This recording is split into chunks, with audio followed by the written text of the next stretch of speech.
Okay, now we're going to do number 2, 6-2, changing forms. Says, you could find the slope and y-intercept of the line y equals 3x plus 4 quickly because the equation was already in y equals mx plus b form. Again, the m being the slope and the b being the y-intercept. But what if the equation is in a different form? Well, let's explore this situation below. A, the linear equation, so it tells us it's linear. Negative 6x plus 2y equals 10 is written in standard form. Can you easily tell what the slope of the line is? I don't think so.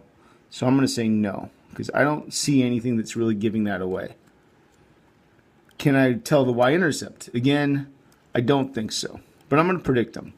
I'm going to say, well, the slope might be the first thing I see, so I'm going to say the slope maybe is negative 6. So I'm going to say m equals negative 6, semicolon, to show that I'm showing a different answer.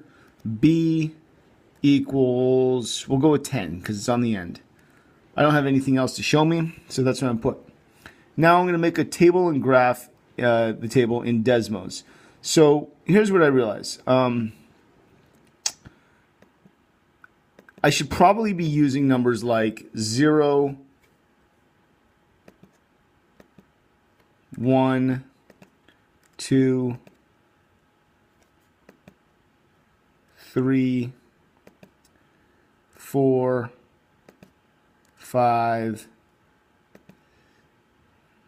6, and 7 in the table, because it's normal to start with 0. But what I also know is that I can use Desmos, because I can take the equation itself and just copy it and put it into Desmos. Let me show you how that works. Wrong one. Let's see. It's going to be the Safari.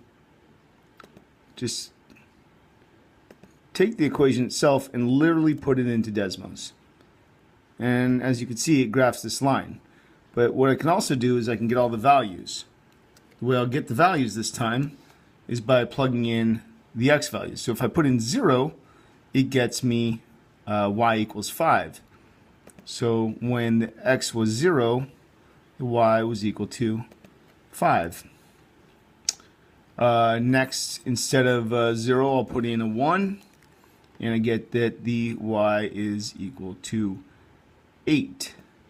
So it's 8 here.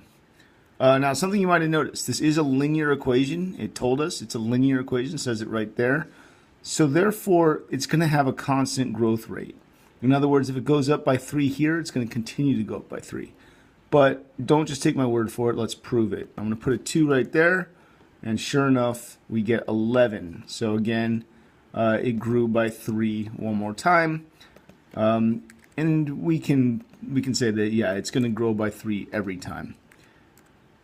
All right. So that would be 20, right? And then 23, and then 26, and that looks pretty silly right there. But okay, anyway, we've got that. I'm going to also put that into Desmos. So we're going to do a table here.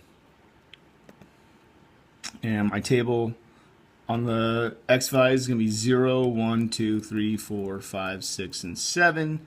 And my y values is going to be 5, 8, 11, 14, 17, 20, 23, and 26. And of course, if I go back to this equation, what I'll find on Desmos, pretty conveniently for me, is that, and it really shouldn't be a surprise, but all the dots, all the points are landing exactly on that line. So that shows me that, yeah, those points in the table fit the line perfectly, which is to be expected. Okay,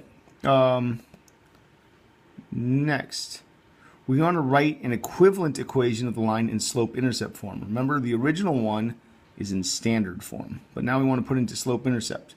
So we're going to take this and put it into slope-intercept form and plot the new version in Desmos. So first, the idea with slope-intercept is I want to get y alone, so I want to undo this negative 6x. So I'm going to add 6x to both sides.